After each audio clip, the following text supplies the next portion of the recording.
I'm happiest in the saddle. A fellow sportsman. I am an FBI agent! Hey, Scott! What do you say we cut the chit-chat? A-hole! Dogs and cats living together, mass hysteria! Come with me if you want to live. Hello, and welcome to Retro Ramble. I'm Charlie McGee. I'm George McGee. And this time, dear listeners, we are, as it's Halloween, and George and I are not probably the most loyalist of horror fans. We pick out one of the films of yesteryear that we grew up with, that resonates with us, that we love, and that is very Retro Ramble, but also ticks the Halloween box. So, George, what have we got this time? So we've been talking about covering it for a while. Honestly, I was a little bit too scared to go back and rediscover it, but we are covering 1997's Event Horizon, a Paul W.S. Anderson, not to be confused with Paul Thomas Anderson. That's a very different style of film. Sounds a bit scary. I'm not sure I'm willing to be in the room alone with you. I think we're going to need some help. Who else have we got with us, George? So we are joined by a special guest because we are not horror professionals. We thought it might be worth getting someone that is experienced in the world of horror. So we are joined by Chris Lackey. Chris, welcome to the podcast. Thank you for having me. I'm Chris Lackey. I am the co-host of the Strange Studies of Strange Stories podcast, formerly the H.P. Lovecraft Literary Podcast. And we talk about lots of weird fiction from the late 19th century, early 20th century, and it's spooky, scary. So I'm ready. I've got my top hat on and my monocle. Is that what people? A professional, yes. Ladies and gentlemen. We have somebody who knows what he's talking about. Finally, brothers. Not just I don't know if I got that far. A safe list. So yes, we are very happy to have you join us and explore the dark oddity that is Event Horizon, and we'll get into it. It's a typical retro ramble jaunt. We'll be looking at first memories. I'll be delving into the production background, and this film has quite an interesting production story to it. Does the film still hold up? What's good, what's bad? What do we like? And then we'll do some alternative casting and coulda, woulda, shoulda. So yeah, for people, if you haven't listened to Retro Ramble before, it is an independent film podcast. Charlie and I are brothers, and our purpose is to revisit the films of our youth and just rediscover them and see, how they came to be and do they still hold up. There might be some childish humor or mild swearing, so please be aware if you have children listening. Definitely some bad impressions, but luckily we have somebody who knows what he's talking about. So looking forward to covering this with Chris. George, have you got a trailer ready so we can set the scene? I do. Just let me share my screen.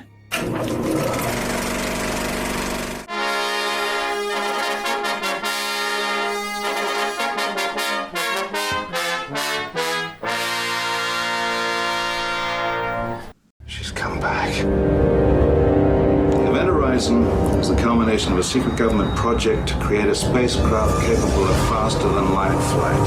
The ship doesn't really go faster than light. What it does is it creates a dimensional gateway that allows it to jump instantaneously from one point of the universe to another light years away. Where's she been for the last 7 years, Doctor? That's what we're here to find out. After 7 years in deep space. There were 18 people on board this ship when it disappeared. I want them all accounted for. Opening outer door. It came back, abandoned. Any crew? Negative. This place is a tomb. But it didn't come back alone.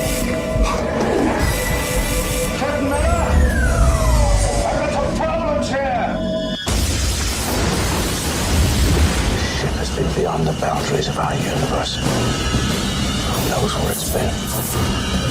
And what it's brought back with it. What is it? The ship is reacting to us and the reactions are getting stronger. What are you telling me? That this ship is alive? I have such wonderful things to show you. Oh my God! It knows my secrets. My fear. Okay, I want off this ship. I can't leave. She won't blame us.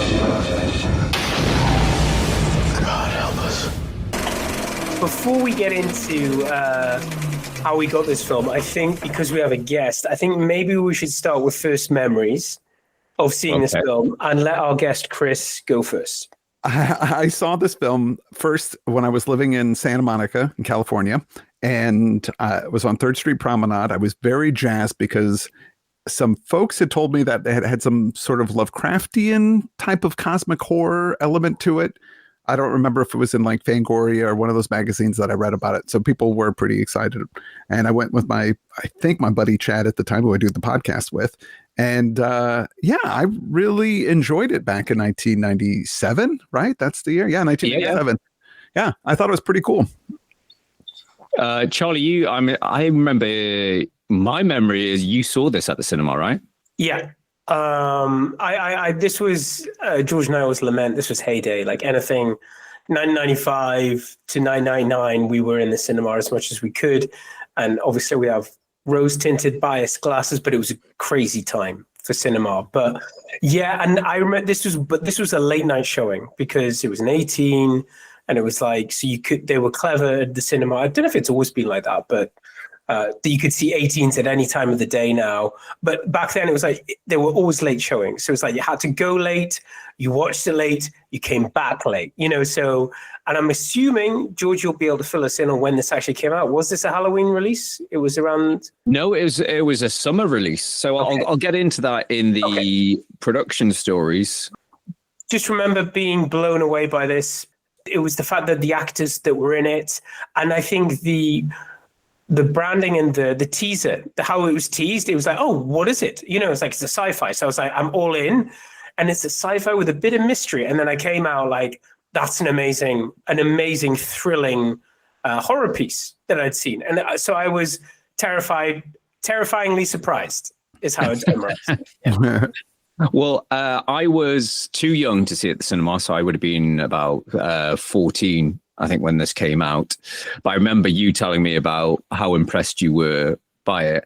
So I remember watching it with some friends on video from Blockbuster Video. We had a movie night, and it was one of those things that you sort of, as we were watching it, sort of making jokes so we weren't too scared all the way along. But I suppose there are some moments of brevity in this film. I would say they are a little bit jarring in some ways because it is quite bleak in other areas. But yeah, I remember being suitably scared by it. But I think, as Charlie and I have spoken about before, we do prefer our horror to be more of a sci-fi tinged affair. So, we've talked about, one of our favorite horror films being The Thing. And yeah, it's a very unique film, this one, in terms of being a horror film, a sort of a haunted house in space is, I suppose, the log line, or The Shining in space, as a lot of people call it. So shall we move on to how did this get made? Yeah, tell us how it got made. And then I think when you're done with our Sortie to production chat planet, once we're ready to get back to the ship, we can talk about what it was like to watch this time, because it's always interesting to get. Yes. So okay. How do we get this film, George? Where did it come from? So as I said in the intro, this is from Paul W.S. Anderson, who is a fellow Geordie to you and I, but he's famous for most people. Well, he's the creator, or he did all the Resident Evil movies, but his first calling card to fame was a film we've covered already on the podcast, which was 1995's Mortal Kombat. Oh my God, I'm going to have to add that soundbite of somebody screaming that. Okay. You always have to add in that soundbite whenever possible. So yes, so off the back, I didn't realize, I thought Mortal Kombat was a moderate success for a video game movie. I mean, I think it was fairly critically panned, obviously not as panned as much as the Street Fighter movie, but people turned up and saw it in droves. And due to that success, after Mortal Kombat, he had his pick of projects to what to do next, including, and I never knew this until I was doing the research for this, he was offered X-Men and turned that down. And he was also offered Alien Resurrection. But then Paramount sent him this script, Event Horizon, written by Philip Eisner, and he fell in love with the script, and it was something really mature, really adult, and really different, and something that he felt he could make it its own rather than doing, something more PG-13 friendly like X-Men or an established universe like Alien. However, the original script by Philip Eisner actually had the Event Horizon encountering tentacular aliens after crossing a dimensional threshold. So it still had the whole other dimension, but it actually brought back physical monsters, and which is a safer bet, but less interesting. And naturally, obviously, Anderson felt it was just too similar to Alien, having just different aliens. Oh, they're from another dimension, but it's still aliens. Yeah. Anderson himself rewrote the script, and he loved that whole haunted house aspect. So he drew inspiration. He's quite open, saying he drew inspiration from The Shining, The Haunting, which hopefully, Chris, you can elaborate on. I have seen The Haunting, but we can get into it afterwards. And Solaris as well, which I found watching this time very much on the nose as well. But yeah, I say Anderson was quite open that they were the sort of the influences took into the movie when he was rewriting it. However, there was a catch with the movie. Paramount said, yep, the script is yours. We'll give you a $60 million budget. However, because Paramount's money was being heavily invested in Titanic, which was massively running over budget and missing its, I think they'd already pushed it back a few times. They were like, right, Titanic was supposed to come out in the summer. James Cameron needs more time. Can you get this film done in, for this summer release? So I think he basically had, they're saying here, he had around 4 weeks to film it. He was given 6 weeks for editing, which the usual amount by the Directors Guild gives people 10 minimum. And I think he ended up having 4 weeks for editing. So I think the whole thing was filmed and edited within 3 months. It doesn't show. For a Hollywood blockbuster, that is an insanely tight production schedule. Usually you're looking sort of end to it. If they can get something done in under a year from start to finish, it's impressive. And I think we'll get into it, but because he was pushed on time, he delivered his first cut, which he was sent to test audiences, was over 2 hours long. It was 130 minutes. It didn't have all the special effects finished. However, he hadn't really edited it, so it was massively graphic. And apparently there was reports of people fainting and being sick in the original edit, because there's that whole they call it the blood orgy, the whole bit where they find the found footage of what's happened to the crew. Apparently that was much, much longer, much more graphic, because in that scene, to get that sort of realism, he hired real life amputees, an actor with missing teeth, and also porn actors for the sex and rape scenes to make it more graphic. So he really went to town and put it out there, and Paramount got completely terrified. I'm like, we wanted a fun summer movie. What have you given us? And so he probably reacted a little bit too strongly, and he cut 40 minutes out. And he says on reflection, he probably cut 10 minutes too much out. So there was some backplots for some of the other characters. So Cooper, there was his fear, and there was also a backstory for DJ, who's played by Jason Isaacs. That was cut in the longer edit. So, Chris, you must have watched. Did you watch a few of the Resident Evils? Because to be honest, I hadn't seen any of those. Did you see any of those? Because you saw them come up, and you're like, I'm not sure if I'm going to go and see that at the cinema. I saw the first one. Okay, and I thought it was all right. Yeah, I think it was all right. Yeah, I didn't see any of the other ones. Because what else has this guy done? Well, no, this and Resident Evil. What you said he went on to do other stuff. He got offered X-Men, but what else did he do? He kind of got pigeonholed making the Resident Evil films. I think he's done 4. Oh, he did eventually do. He did return to the Alien. He did the first AVP, which starts well, but doesn't end well. But yeah, I think, Chris, before we jump into sort of revisiting this film, it would be good to get your sort of background, or just to touch on the stuff you do on your podcast. And this is kind of seen to have Lovecraftian influences. Now, for the layman like Charlie and I, can you give us, in layman's terms, what is Lovecraftian all about? What is Lovecraftian horror, and how does it connect with Event Horizon? Well, typically what people think of when they think of Lovecraftian horror is tentacled monsters, people going insane, that type of thing. Mm-hmm. But it's more than that.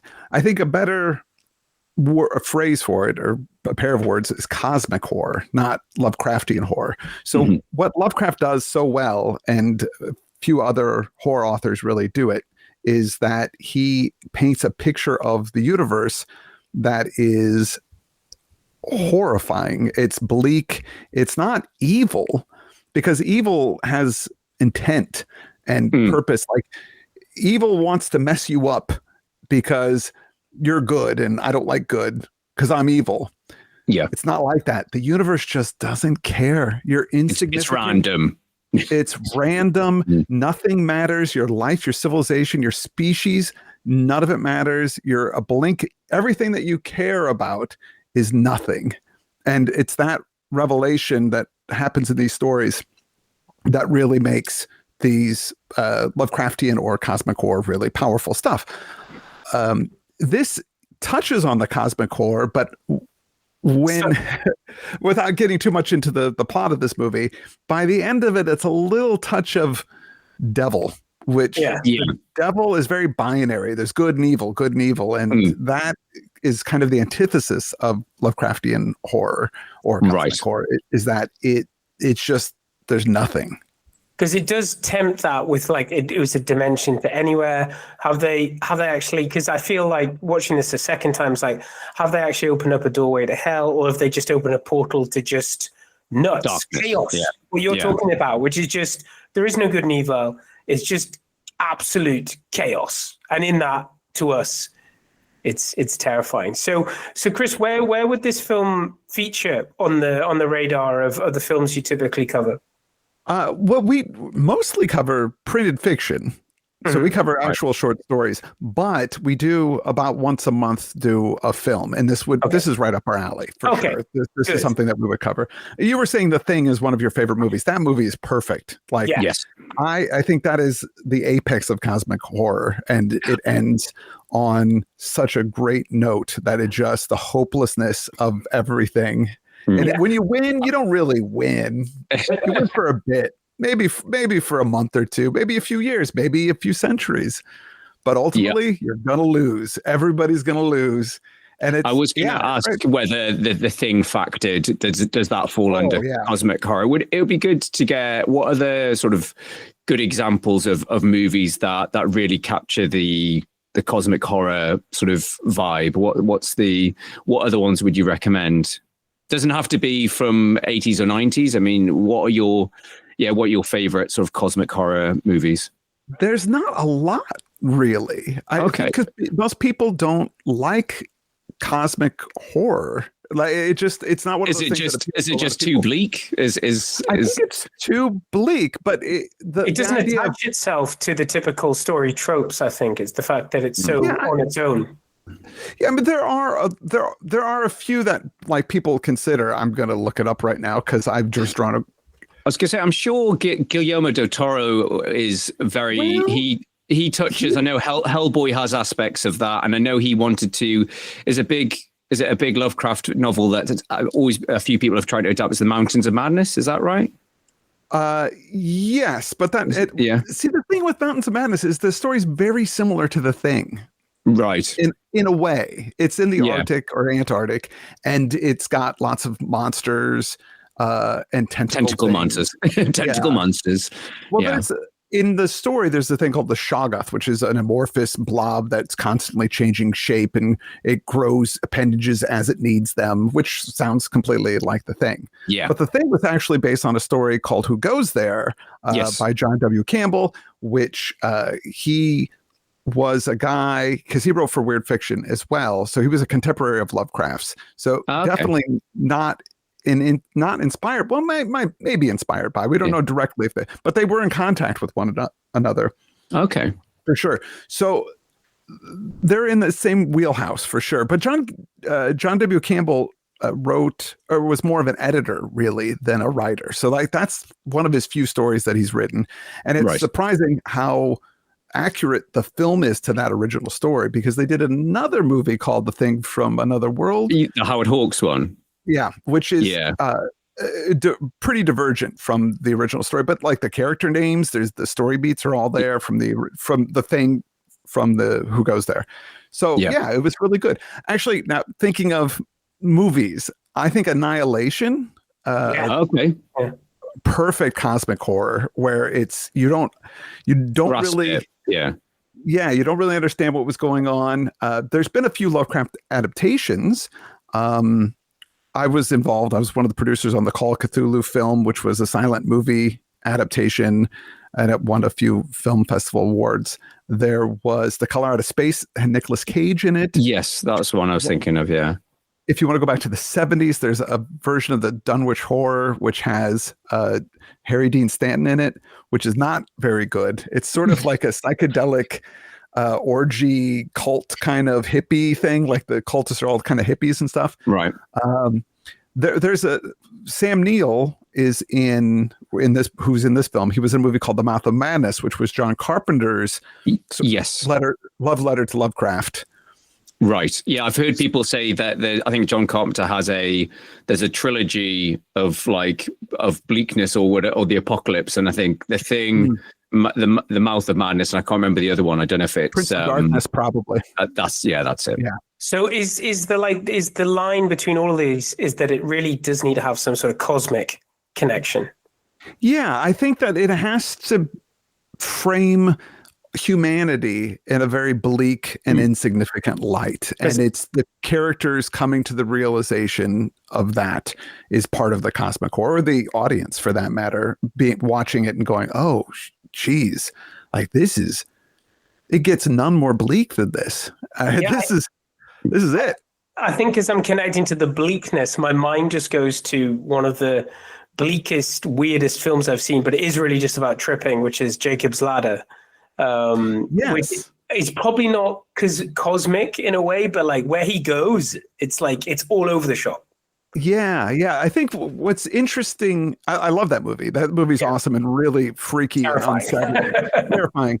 But in the end of it, it's just a trip. Yeah, it's it's like his moment before death, basically, isn't it? That's kind of the whole thing. And so it really humanizes the whole experience of him processing, what he's missing out of his life and was his life worth living, and what could he have become, and it's about all that type of stuff, which is relatable and good. And most horror films are about that, because we want to look at our own lives and see what things scare us and make us feel bad, and then hopefully be able to externalize those fears and process them in a way that makes it easier to deal with and a little fun.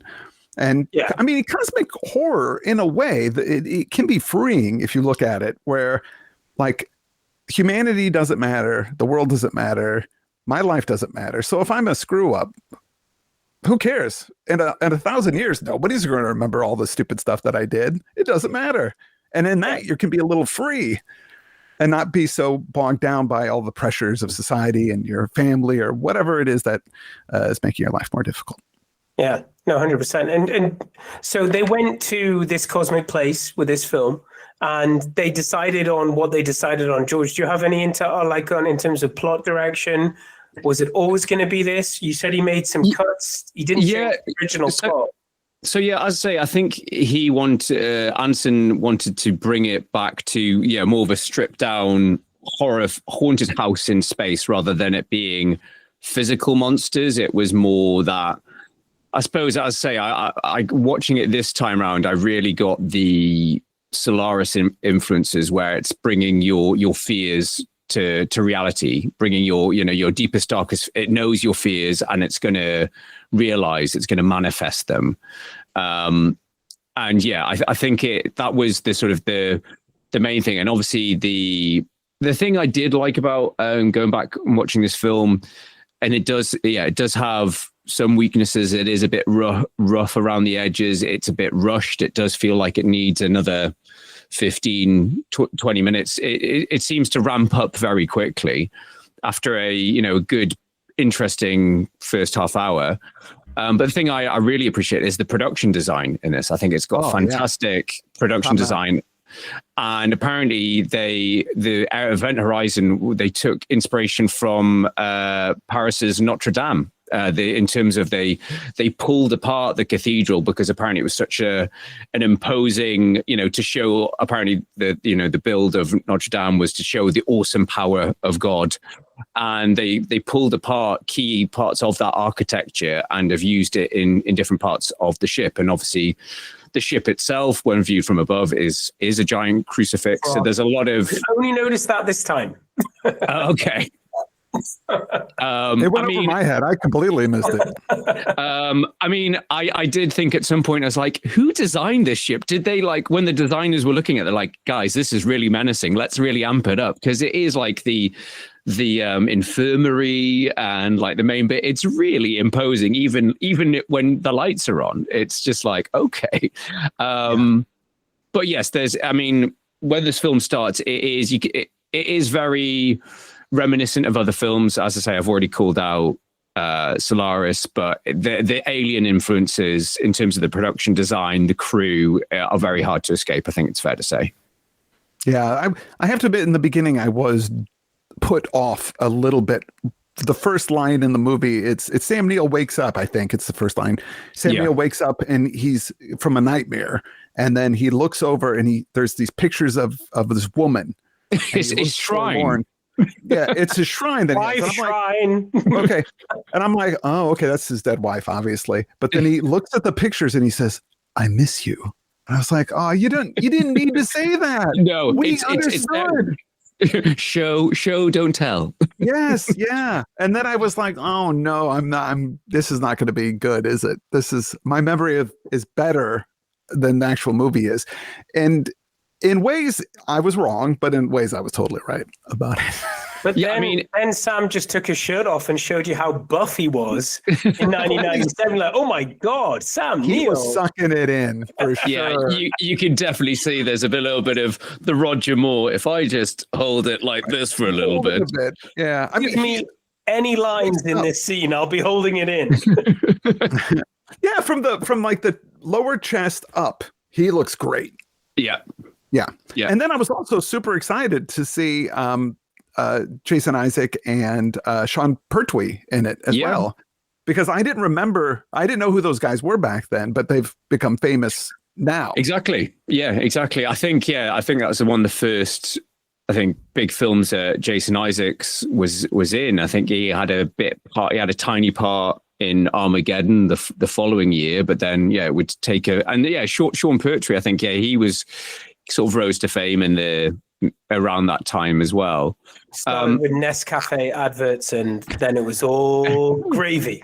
All gravy. I mean, he has got like his. He has got a great voice. Yeah. Speaking of voices, can I just raise something?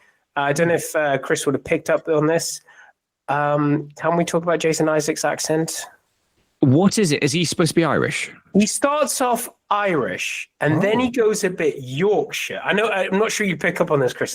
I didn't pick up on it, no. Nice. But he starts off like really like Southern Irish, like, and then he like goes to like anyway, didn't pass the accent test for me, but I love his acting. But ironically, because you were telling me there's that brilliant video of Jason Isaacs hopping around the UK in a manner of accent. So he's nailed it down now. But yeah, it does seem at the start. That's like, I'm going to start as an Irishman, and then like halfway through, he's like, I'm just going to do my own voice. This is the thing about him. He is an accent master. He will explain to you the history, like of 200 years, why Birmingham people sound like they do, why Liverpool people sound. So he can master every accent, but somewhere in the rushed 8 weeks of production, he's like, what am I again? I feel like he lost it a little bit. One thing be younger as well. He might have just been a younger guy back then and hasn't quite mastered the skills that he has. Maybe he got educated after this film. Speaking of younger, I was surprised that, considering this is only 2 years before The Matrix, how young Lawrence Fishburne looked. And I don't know if that's just because he's got hair, but Larry? He seems very... Larry, I think he's Lawrence in this. I think he has dropped the Larry by this point. Yeah. But yeah, I was surprised at how young and fresh he looked. I was also shocked that he has top billing in this movie. Yes. Yeah. Is it him and then Sam Neill? Yeah. And I was trying to figure out because he was in Boys in the Hood, which I think is, but Othello came out about a year or two before, so he had some Shakespearean acting chops. But I thought Sam Neill was a pretty big actor. And I think Sam Neill would never make, like, even though he'd been in Jurassic Park. I think obviously he wasn't the star of Jurassic Park, but I think he was one of those actors that was fairly established, but whether he was A-list, I don't know. I don't think he was ever proper leading man, even though I do have a lot of love for Sam Neill. I think he's he can be terrifying. He can be hilarious as well. He's very, very funny in real life. And I don't know if you've seen, is it Hunt for the Wilder People? It's Taika Waititi. It's a very funny sort of comedy set in New Zealand. He's him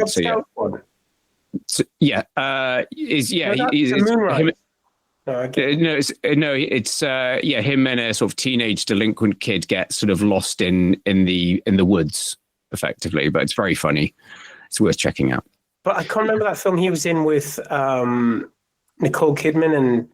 Oh, Dead Calm, which was like, he did, like, he was front, like, I think you make an important point there, Chris, because he was front running. And like, I don't know if George is talking about the dinosaurs, but I definitely remember him being front billing in Jurassic Park. Oh, yeah. And I guess there's the Goldblum phenomenon. Yeah, but Goldblum has his shirt off, so he captures all the attention in that movie.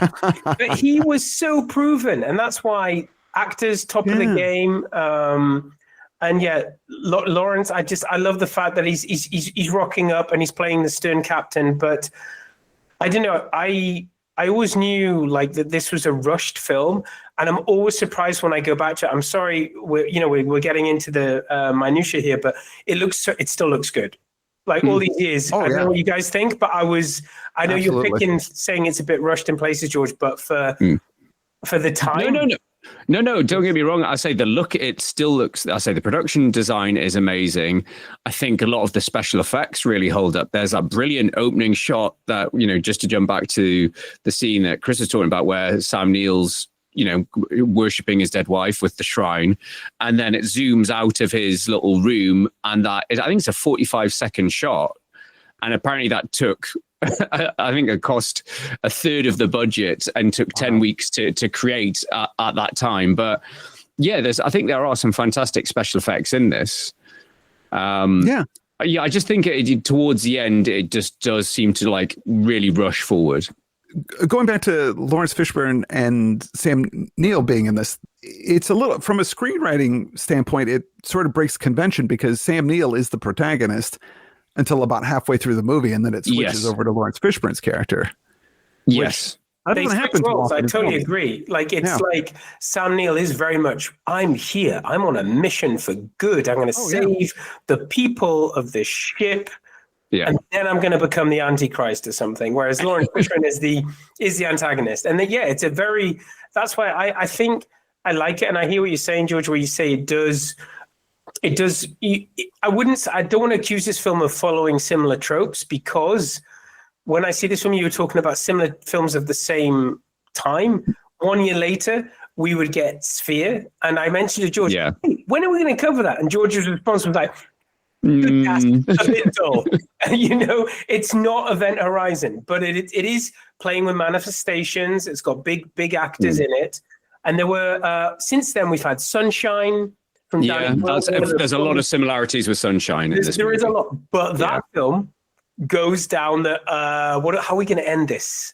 Yeah. That don't know we're going to need a killer. So that film you could accuse of following popular tropes, but I like where this film goes. I know it seems a bit compact. No, because it is an hour and a half, right? Yeah, it's an hour and a half. I just felt it's funny because I remember being terrified of it when I watched it when I was, 14. We've seen much worse since, George. Yeah, and I just feel there's some really unsettling stuff in it and concepts in it. And obviously there's that classic horror thing of it's not really the stuff you actually see. They have it heavily edited down. It's obviously what's going on in the picture that your mind makes up, your imagination makes up. I just feel they could have drawn it out a bit more, maybe a bit more of the tension. I say it's a nitpick, because I still think it's a solid movie. It's maybe more of a 3-4 star than it's not the sort of bona fide classic I thought it was. I can see why it's a cult classic. And I think the stories surrounding it are equally interesting. But Chris, what did you feel between from memories of when you first saw it at cinema to watching it now? Well, I loved it when I first saw it. I thought it was great. But watching it now and seeing a lot of other movies that have come since then that maybe have done it a little bit better or a little bit more scared, because I wasn't scared at any point in the film. There was a little bit of gore shock, a little bit of threat, I'm going to get stabbed or I'm going to get hurt, which was tense. There was the tense things, but the actual horror of it wasn't. There's a test that I have where true horror in a film, and this happens so rarely. I'm always looking for a movie that'll do this. It literally makes the hair on the back of my neck stand up and my eyes water. And one of the things, and as English people, you'll know, The Woman in Black, 1997, was it? 98? Made for the ITV movie. Oh, right. Okay. There is a part in there that did that for me. It gave me that moment of something was wrong, in a primal way that very rarely. There was also this movie called recently that I saw called Lake Mungo. It's like an Australian fake documentary about this girl that goes missing at a lake, and it's her family, and then as the documentarian they're uncovering all the stuff, and there's a part in there. It did the same thing. It gave me that where something was that chill that I physically felt it, and man, this doesn't come anywhere near that. No, I had a similar experience in that we pigeonholed this as oh my God, this was such a scary film.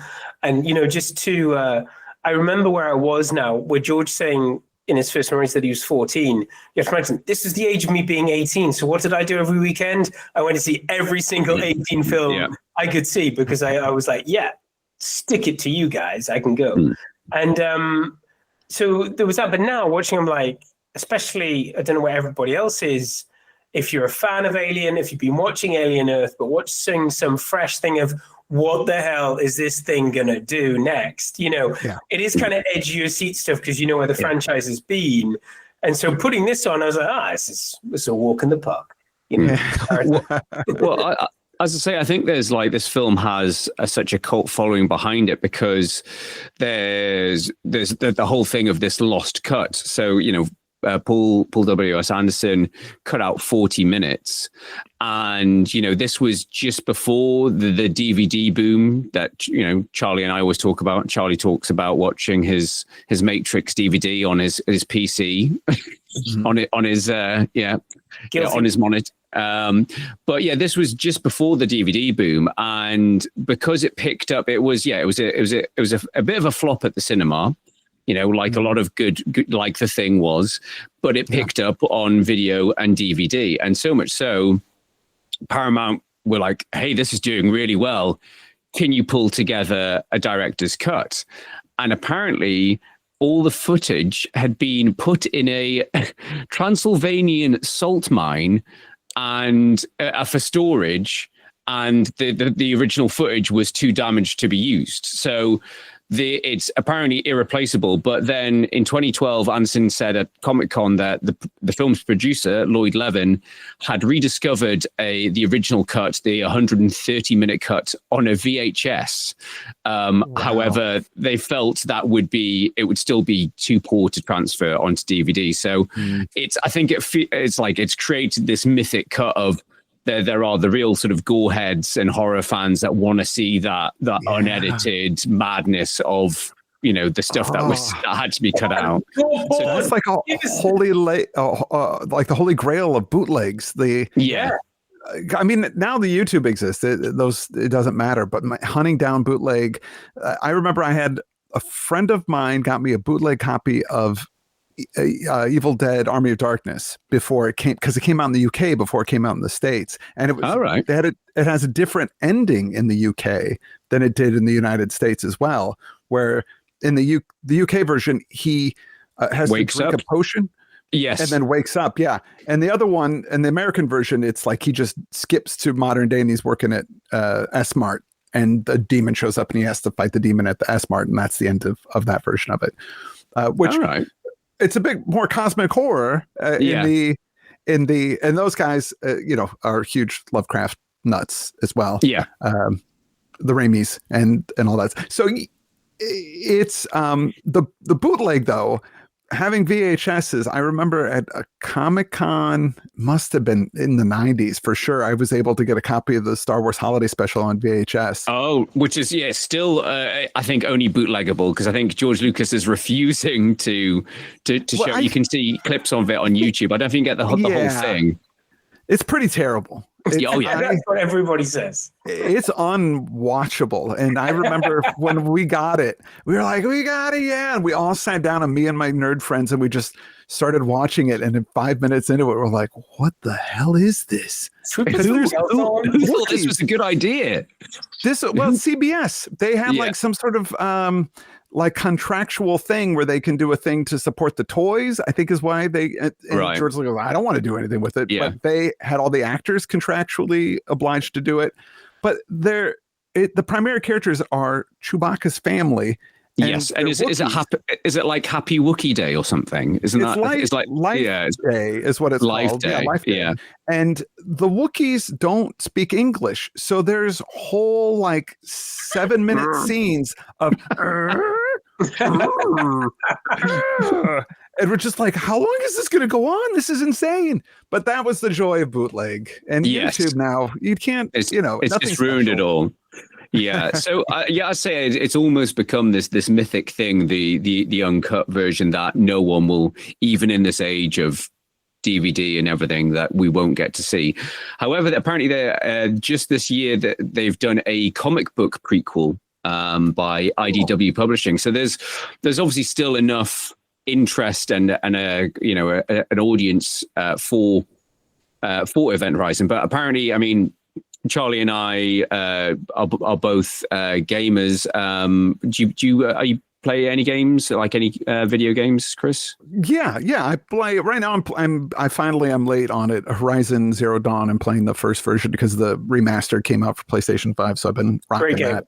That game is amazing. But there is also Dead Space, which that's what I was going to say. Apparently, Dead Space, they've been quite open that they took a lot of inspiration from Event Horizon. Oh yeah, so I can see that.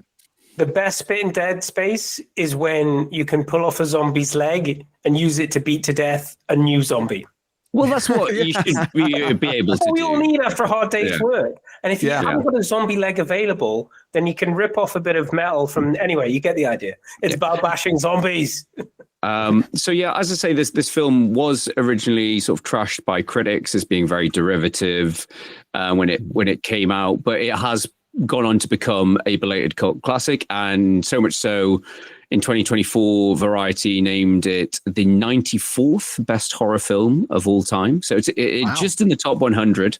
And one of our favorite people, Charlie, Kurt Russell, predicted that this was going to be a success. So the year after this, Paul W.S. Anderson did the film Soldier, which apparently is loosely set in the Blade Runner universe. I think I need to go back and rewatch it. But I actually like that movie. Oh, okay. Well, it's giving me, that's more reason for me to revisit it, and we might cover it on our Patreon series. But yeah, they were working on that film, and Paul Anderson was really down and said, "Oh yeah, I made this film, Event Horizon, and it's just not really being well received." And Kurt Russell's like, "Don't worry, man. In like 15 years' time, people are going to love that movie. They're going to come back and they're totally going to love it." So trust in Kurt, as we all should. As we all should. Chris, tell us about Soldier. So you've seen it. Yeah, it's again. Now that I think about it, it's been 20 years, 19 years ago. But I loved it. I remember it's kind of a low budget thing, but he is like a genetically enhanced android type soldier, and I guess maybe it's supposed to be one of the Nexus. Yeah, Nexus android. Yeah, I think it's implied that he's synthetic or something. He's like a super, as you say, super soldier android type thing. Yeah. But then it's that classic. Is he showing signs of humanity? Me. Yeah. Well, I think what happens is it's somewhere out on another planet, and there's a small outpost town. They find him. They're being troubled by outlaws, and he comes in and sort of helps. It's a little bit westerny. Yeah, it is. Very space westerny. Yeah, okay. Kurt Russell. I mean, it's a western, but in space. That's why you've got to have Kurt Russell. Sadly, he doesn't have an amazing tash in it. I think he's rocking his Stargate crew cut. Yeah, he's clean shaven. Yeah, I give that for a movie. It's fine. Right. Is there anything else we want to talk about with Event Horizon before I go on to Coulda, Woulda, Shoulda? Okay. Well, I mean, the only thing I want to say is, like, when watching this again, that Sam Neill's going to go completely Craig. But like, at what point in the film do you feel it's too foreshadowed? You'll never leave. Yes, she won't let you leave. Yeah, I mean, I think he's getting very protective of his ship quite early on. That's how it comes across. But then before you know it, he's gone. Anyway, no, it's funny to look. When you know it's him, you're looking out for it. But no, I haven't got anything else to add. What about you, Chris? There's one aspect of it which I thought was interesting, and I read about it, is that there was inspiration from Warhammer 40,000, the miniature battle game. Yes, I did see that. So please elaborate on this. So in the setting, it's in the far future, but the way that they figured out how to do faster than light travel is by slipping into a pocket dimension and then coming out of somewhere else. But in this pocket dimension are a bunch of demons, and when they first started going through, they got all possessed and creepy and weird and scarred up and very much like this movie. And it predates Warhammer 40,000 predates this by at least 10 years. And I think Paul Anderson said that he was inspired, or one of the writers was inspired. I think it's the original writer, Philip Eisner. I think he is a Warhammer fan, and he said yes, he was definitely brought it into. It was one of the influences he was working with. That makes sense to me, because I think the only thing I would like to say, like, about this film, looking at it now, what I think is still quite refreshing is that the ship is haunted. Yeah. Every film we see, it's a virus. It's a computer virus. It's a real virus. It's a chemical. It's an alien. It's a monster. I think the closest thing I can think of this was some ropey film that they did on Netflix with interdimensional stuff with. I can't think of anything that's done this as well, where it's actually just the ship. That's why I thought of Sphere, which is very dull. But it's this idea of manifestations, this idea that it makes your worst dreams come true. But I thought it was clever in that respect, even this time, second time round. I agree wholeheartedly with this. And this is a bit more of a cosmic horror Lovecraftian element where the aliens or the creatures or the monsters are so different and unknowable. You can't, you will be unable to understand what they are and how they work and what they want. So, for example, Lovecraft was kind of tired of ghosts and Draculas and Frankensteins and all those things. Like, he's like, no, I want a monster that people can't understand, or what do they want out of it. So in one of his stories, Whispers in Darkness, there are these things called Amigo, and they're capturing hillbillies and they're doing stuff to them. And then at one point they're masquerading as the hillbillies, and you never understand why. They, like, people love to speculate on what the Amigo were actually doing up there in their hills, but it's never explained. And in this movie, that's one of the best things about it. You don't ever understand what's going on. Yeah. It's just, you can say ghost, but that's not really right. Yeah. It's not a ghost. No, as you say, there's sort of hints that Sam Neill has a bit of a monologue where he's like, oh, they won't let you leave, or it's sort of like, I don't know if he refers to it as an entity, but he's like, or they call it, is it just the dark or the darkness? Yeah, and that's where I got a little lost, was his monologue. I'm like, you don't need a monologue. Yeah, because then it was more like, evil, we are going to take you and get you and do things, and we want it, and it'll be our world. And it's like, no. You've humanized the bad guy. We didn't that. We didn't. I like the fact that it was the fact that the young guy, Jason or whatever, he goes into the black hole. He comes out with darkness, and it all starts going wrong, and you don't know what it is, and you don't need but that's why I think editing, audiences need a bad guy. We need to paint it. I feel if they changed anything, it's like, okay, we need to make one of them. We need to paint it all. We need to make it. We need to make it. Speaking of, I'm sure I read there was a few alternate endings, and instead of Lawrence Fishburne's Captain Miller facing off against Sam Neill, a reborn, scarred, naked Sam Neill, he was facing off against his fire fear, that person that he failed to save. Right. And audiences were like, oh no, this is a bit, don't see the point of this. So yeah, I think they ended up making Sam Neill more of the manifestation of, he is the vision of hell, or their sort of messenger, essentially. Yeah. There were some elements that I also thought were really neat. Is there was like flesh growing on parts of the ship. Yes. Like just splattered. But it wasn't splattered. It was like growing on the outside of the ship. I think, didn't they say, what is that? And it's like, I don't want to know. There's no explanation. And actually that got, I've only seen it the once, but the other inspiration, or must be an inspiration for this, is Hellraiser, right? Because Hellraiser is all about opening a portal to hell, and it's all about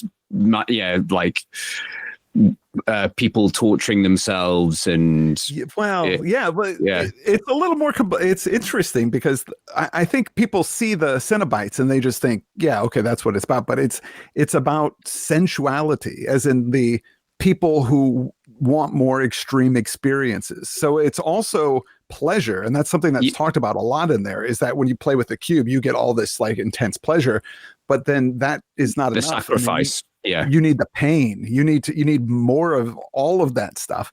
Right. And that's sort of because people remember that, we're gonna such sight, but there's like good things that they do too. But it's when you go there, you go there, and it's you're gonna pay the ultimate price for it, and that's the cost.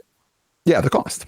And it's funny because we talk about this a lot when I'm trying to watch a series with my wife or with somebody else, and you start watching it, and in the first episode, like the pilot, they show you the level of gore. So like, are you ready? Are you really ready to commit to this series? Yeah. And like, I've seen this like with the Walking Dead. I tried to watch that with my wife, and I was like, half an hour looks good. This looks good. Towards it, okay, no, not for you, not for you. Okay. tap out. But back in the day, it was the posters. And like the thing that put me off Hellraiser was just the posters. I was just like, not sure. I'm not sure about. It's too weird. It's too weird. Where are the explosions and the car chases? So I put off watching Hellraiser for years, but then I watched it with a friend. There was a screening in a church in Islington on Halloween, and we went and saw. I can't believe that the church allowed it to say, "Oh yeah, sure," you know.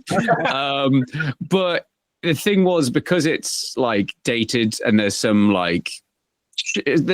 shaky acting in it and some bad like ADR, it's a bit laughable, and there's some very cringeworthy lines. So there was a lot of unintentional laughing, but it was still a very impressive first watch for me in terms of considering the surroundings.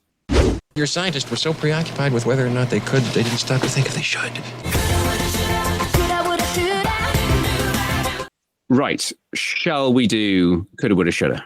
Yes. Yeah. Who were considered for the roles but didn't get them for whatever reason, George? So I've mostly got these from IMDb's trivia, so please take with a pinch of salt because it's a bit like Wikipedia. Anyone can put something up there, but apparently these sound believable. For the role of Dr. William Weir by the lovable Kiwi Sam Neill, was apparently turned down by Jeremy Irons, Scott Glenn, and Bill Pullman. Bill's Pullman. been quite the film. But I mean, I can easily see Jeremy Irons smash this role as well. I mean, we probably all know from the start that he was going to be the bad guy, but you know. And again, I'm not so believing of who was considered for the heroic role that Lawrence Fishburne took of Captain Miller. So we have Arnold Schwarzenegger, Tommy Lee Jones, and Bruce Willis were all considered for the role. I mean, yeah, Tommy Lee Jones would have rocked it, I reckon. No, Tommy Lee Jones. I mean, I think they all could have done it, but I just can't see Arnie. Yeah, no, Arnie. No, what? How far are we away from Mr. Freeze at this point? The same year. So that's what he had. He had this script in one hand and like as to Zoo. Yeah, you're trying to tell me the ship is haunted. Maybe we should have done this and we wouldn't have got Victor Freeze in Batman. Yeah, but you know, that film's so bad, it's good. That wouldn't have saved any of it. No, that still would have got, they would have got some other poor sucker. It probably would have been Patrick Stewart or something. Oh, wow. Yeah. Oh. Don't go there. Don't go there. Okay, so who else? Anybody else? No, that's all I've got for coulda, woulda, shoulda. Sadly, I haven't. They were sort of the two lead roles. But I do think, as we touched on at the start, I think it has got a really solid cast. You know, we've talked about Sean Pertwee, Jason Isaacs, Jolie Richardson. Right, so I do have some quick fire questions for Chris, Charlie. So whether we want to put this as a Patreon extra, or do you want to wrap up things first? How do you want to play this? No. Go ahead. Let's wrap it up. This is just to get to know you a bit better, or our listeners to get to know you a bit better. I think George may have warned you there will be questions. Yes. He won't have told you what the questions are. It's going to be totally. I have given a bit of a heads up because I think it'd be a bit unfair to put Chris on the spot. So yes, Chris, I've pulled together some quick fire questions for you related around movies. I've tweaked them a little bit, and as it's Halloween, I've got to ask you the first question: what film has scared you the most? I already told you that Woman in Black. Go. 1996 ITV. It's really slow, but when that moment comes, it is one of the scariest things I've ever seen. Because I know there was the Woman in Black. They did it as a stage show that was very successful at the West End, and then they made a movie with Daniel Radcliffe. Is that right? Yes. It definitely predates that. Yeah, this is. Yeah, I think the Daniel Radcliffe one was obviously he was like it was post Potter or like I think it was one of the first films he did after Harry Potter had wrapped. Yeah. So it must have been like, I don't know, sort of mid, like 2010s. I would say my favorite horror, which doesn't quite scare me, The Thing. It's The Thing. John Carpenter's The Thing. It's a perfect movie. Is it the best horror or is it the best sci-fi? It's debatable. Well, it's a bit of, but it's right up there. I'd probably say it is. Yeah, definitely best horror. Yeah. So for us, Retro Ramble, we look at films of the 80s, 90s. A man that's all over those decades is Steven Spielberg. So what is your favorite Spielberg movie and why? It's Jaws. Jaws is a perfect, you were talking about perfect films. Jaws is a perfect film. I've seen that movie dozens and dozens of times. It's never boring. It's always interesting. It's always exciting. I love it. I love Jaws. We just covered it this year for its 50th anniversary. And yeah, I don't think either Charlie or I had watched it in a long time, but yeah, you're right. It's a fantastic film. It still holds up. It's so well put together. But interestingly, one of my neighbors, who's also a listener of the podcast, he revealed to me he'd never seen Jaws. This is a man, we're similar age. He's in his 40s, and he'd never seen Jaws. And he went and he finally got around to watching it, and he's like, I hate to admit it, but I wasn't that impressed with it. And I was like, I think if you haven't grown up with it, I can kind of see it. But there you go.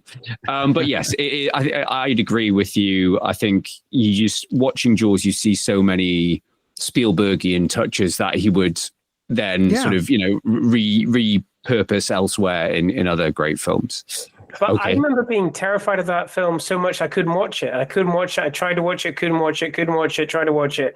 And then, I think uni years, about 18 or something, I watched it and I said to George, like, that bit on the boat with the three of them is a theater piece. It's brilliant. Like that whole section where the in-between that wouldn't mean anything without the start of the film and wouldn't mean anything without him turning up. But that for me is just a masterpiece of filmmaking. So it was great for us to go back into that. So great choice. What is your favorite movie soundtrack? That's easy. This is what comes to mind right away, pops in my head. Blade Runner Vangelis.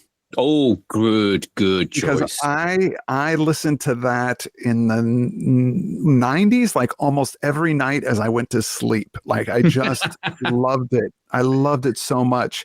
But also the Rushmore soundtrack, I think is awesome. And I've gone back to that a lot. Yeah, I was going to say, obviously there's score, and then I suppose there's and the songs, the jukebox soundtrack, the Tarantino, and Wes Anderson has some fantastic songs on his movies. That's Mark Mothersbaugh who does all the non-pop songs. Oh, okay. Movies. Yeah. And is he a regular collaborator with Anderson? Yeah.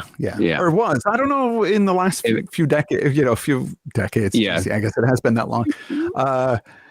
But I know for his first few, like Royal Tenenbaums and Mark Mothersbaugh did some stuff with him. George, is it fair to say that you also used to go to sleep to the soundtrack of Vangelis, but via DVD format?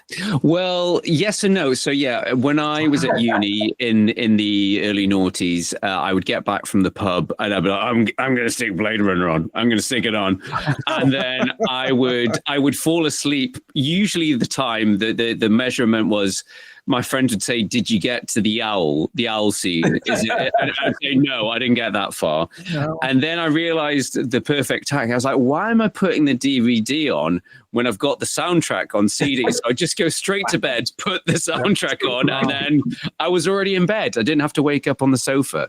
So yes, there's definitely a shared connection of falling asleep to Blade Runner there, Chris. Loved it. Yeah, it's a great, one of my favorite scores. I originally, I've changed this question. We've had it in previously. We had, we can jump into it. But in your opinion, which sequel is better than the original? Well, I'm sure there's some obvious ones. Empire Strikes Back, I think that's better. Star Trek II: The Wrath of Khan, that's better. Great movie. There's one more recently that I saw Son of a gun, I just drew a blank. Well, the original question that I think we've asked in the past is Alien or Aliens? Because obviously they're two very different movies. They're different. I used to think Aliens, but in my older years, I go back to Alien more often because I think that there's something. The writing is so economical and so solid, and they communicate so much about who those characters are. I know every single person on that ship. Like I just know who they are. Yeah. In seconds, you got like that person, that character, and that was something I thought was lacking in this movie. It was like, who are these people? Where's the backstory? Yes. Yeah. But you don't even need a backstory. Like, in Alien, there was that conversation where the two engineers were talking about, Harry Dean Stanton and Yaphet Kotto. Yeah, we're talking about their shares, and if we're doing this, it's like, okay, yep, I know who those two are, because this guy is taking charge, and his buddy's just kind of like, he's kind of the feckless. Like, okay, it's perfect. But in this movie, unfortunately, there's nothing like that. There's no scenes where it's like, oh, I know that guy. I know, her. Yep, I know who she is. Not at all. Yeah. Like I'm like, they all get job titles. That's all they get, really. There's Baby Bear, and there's the rescue guy. I guess that's his job. Who's just hitting on the other girl. So and he's basically called. What do you do? I just do rescue. Yeah. It's like, okay, but they're a rescue crew, so yeah. And she's a doctor. Yeah. I guess, But anyway, yes. So, Alien, I think, is better than Aliens. Okay. I think when we did this recently, I was admiring the sound design, the set design, and how the Alien is actually like we talked about before. It's like a ticking clock, or it's like a virus. It's something. Yeah. It's a character piece. I mean, we talked about Jaws already, but when you go back to these films, you're like, oh my god, the reason why this is such a good film. It's not just that the horror was good. Or the shocks or the terror was good. It's actually, as you say, it's how the characters are depicted, how they're written. And so you're like, oh, I could imagine myself in a room with these people. Yeah. You can connect. Yeah. Connecting. Yeah. George, if you don't have any more questions, got one more. I don't know if okay. Well, just one more thing. Okay. So you're on death row. What's your last meal, drink, and movie choice? Last meal would be a burrito. Any particular burrito? Is it from anywhere in particular? There was a place in LA that I really liked the burritos, but it's closed down now. So I guess that's pretty much any decent LA burrito place. You're going to get something good there. Drink. I love my coffee. So give me just a nice coffee, like a primo good coffee. And movie choice, I would just want to go out on, I think, Empire Strikes Back. Oh, good choice. Good choice. Yeah. Solid choice. Coffee, Empire Strikes Back, burrito. I've got all that. I think, Chris, the only question I want to leave us is where can we find you? What do you do on your podcast? What do people need to know? Yes, just go to strangestudies.com. We're on Patreon, as well as I do a podcast with my wife where I have suckered her into watching Star Trek from the very beginning, and we are into Deep Space Nine now. Wow. And that's been going on for quite a few years as well, like 8 years we've been doing that show. So that's also on Patreon. It's called Rachel Watches Star Trek. My wife is Rachel. She still she's not really into it. That's Give it time. Thing. I mean, I was going to say hats off to her for committing, though. Like, she hasn't bowed out and said, no, I'm done. It's like, it was her idea. So are you covering, you got all the series, and there's a lot of series, and you're covering all the movies as well? Yeah. So we started off with TOS, went just chronologically, did the animated series. Oh, wow. We went into the movies as well. And then we went to Next Gen, but we stopped the movies. I think we're going to start watching the Next Gen movies since we finished Next Gen. And have you got up to Generations then, or? No, we haven't done Generations yet. Right. Okay. But we have we have done some New Trek. So we gave Discovery the first season of that. I love New Trek. I love all Trek. I'll take it. Okay. Anybody can get it. But we've been watching Strange New Worlds, which she actually likes. That's one of the few things that she's really into. I just show you this. I don't know if you can see that. That's my wife. The Shat. And with William Shatner. Wow. Shatner. Amazing. That's a picture. And that's his picture. and then that one's mine. I don't know if you recognize Robert Riley, the Gowron from Star Trek Next Generation, the Klingon. He's a Klingon chancellor. Right. So yeah, I'm a big Star Trek nerd as well. I'm a big nerd. Proudly, Rachel watches Star Trek and strangestudies.com. You can find it on Patreon or on their websites. There's tons of free episodes available. We do a free one every month, and then the rest is behind a paywall. But if you get into it now, you'll have hours and hours of free content. Wonderful. Awesome. Okay, well, Chris, thank you so much for coming on the show and bringing that gravitas of somebody who knows a bit more about this sort of thing. Actually knows what they're talking about in terms of horror. But you can tell we have a place for it. We realize it's like we have a certain length of stick that we have to keep horror at to enjoy it. So yeah, well, I've got nothing else to add. George, do you want to add anything else before we sign off? No, I was just going to say, Chris, it's been an absolute pleasure having you join us. I hope it's been fun for you. And yes, just to say to our listeners, please check out Strange Stories podcast. It's good fun for those horror aficionados of screen and the literary stuff as well. So it's definitely worth checking out. Thank you for having me on. I had such a great time, and this is such a delightful show, and you guys are cut of the same cloth, I feel, so it's good to have a chat. Wonderful. Okay, well, for this episode, I've been Charlie McGee. I've been George McGee. We've had Chris Lackey. And we'll see you guys again next time. Thanks a lot. Bye-bye. Bye-bye.